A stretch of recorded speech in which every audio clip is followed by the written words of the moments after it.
Morning news లో ముందుగా Ravinder good morning అన్న, జై Bhim good morning Ravinder.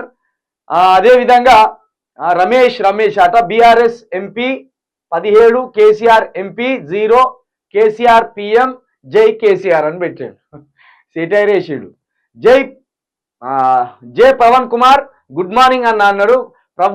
Pawan good morning. అదే విధంగా పులేందర్ గౌడ్ జై భీమ్ అన్న, సూపర్ అన్న. సూపరా పులేందర్, మన గౌడ బిడ్డ జై భీమ్ అన్నాడు.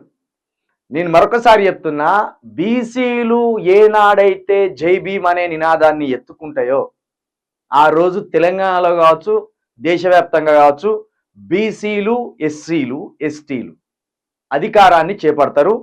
ముఖ్యమంత్రులుగా ఎదుగుతారు, హోంమంత్రులుగా ఎదుగుతారు, ఆర్థిక మంత్రిగా ఎదుగుతారు. టోటల్ మంత్రి పదవులన్నీ వాళ్ళ చేతుల్లోనే ఉంటాయి.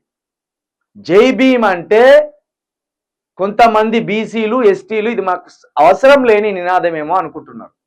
జై భీమ్ అంటే జ్ఞానం వర్ధిల్లాలి, పాలి భాష అది.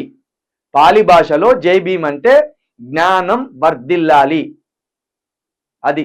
కాబట్టి జై భీమ్ అనగానే ఇదేదో మాకు అవసరం లేని నినాదం, మాకు పనికిరాని నినాదం అని అనుకుంటారు కావచ్చు. కానీ నేను ఒక్కసారి చెప్తున్నా, మన బీసీ మహాత్ములు జ్యోతిరావు పూలే, అదేవిధంగా బిపి మండల్, అదేవిధంగా అంబేద్కర్ గారు, కాన్షీరామ్ గారు, ఈ నలుగురిని మనం కన్నులుగా మన మార్గంలో, రాజకీయ మార్గంలో కనుక ఉపయోగించుకున్నట్లయితే మన జీవితాలే మారిపోతాయి. మన జీవితాలు కాదు, దేశ పరిస్థితులనే మార్చేయచ్చు.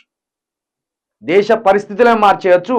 మోడీ లాంటి కింద కూర్చోబెట్టి నికార్సైన బీసీలు, మోడీ బీసీ కాదు, మోడీ ఓబీసీ కిందకి వస్తారు. మోడీ కొమటి ఉపకులస్తుడు, బీసీ కాదు. ఇక అది ఒకటి గుర్తుపెట్టుకోండి. జై భీమ్ అన్నందుకు చాలా చాలా సంతోషం.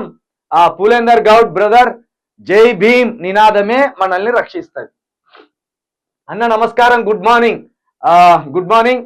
అదేవిధంగా పానుగంటి శౌర్య, జై భీమ్ తమ్ముడు, బాగున్నావా? శౌర్య గారు నాకన్నా పెద్దోళ్ళేమో. జై భీమ్ అన్న. ఇక్కడ బ్లాక్ మూన్ ఎడిట్స్ అని జైమల్ అన్నాడు. ఈరోజు పెట్టుకోండి, బ్లాక్ మూన్ ఎడిట్స్ కాదు, బ్లాక్ మెయిల్ ఎడిట్స్ అని పెట్టుకుంటే బాగుంది. ఎందుకంటే మీ వాడు బ్లాక్ మెయిలరే కాబట్టి మీకు కూడా చక్కగా సరిపోతుంది. ఇక ఇది పక్కన పెడితే మల్లిగాని భాగవతం ఇవాళ ఉన్నది. మల్లిగాని భాగవతం ఇవాళ ఉన్నది.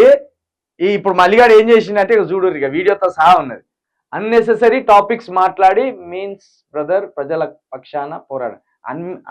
అన్నెసెసరీ ఏముంది? జై భీమ్ అంటే అన్నెసెసరీ ఏముంది అందులో? అర్థం కాకపోతే అర్థమయ్యేటట్టు నేర్చుకోండి బ్రదర్. బ్రిటిష్ బాయ్, బ్రిటిష్ బాయ్కి జై భీమ్ ఎట్లయినా అర్థం కాదు. ఇలా అన్నెసెసరీ టాపిక్ ఏమున్నది? జై భీమ్ అంటే మన దేశానికి అక్కడికి వచ్చేది, ఎస్సీ, ఎస్టీ, బీసీ, మైనార్టీ ప్రజలకు అక్కడికి వచ్చి నినాదం.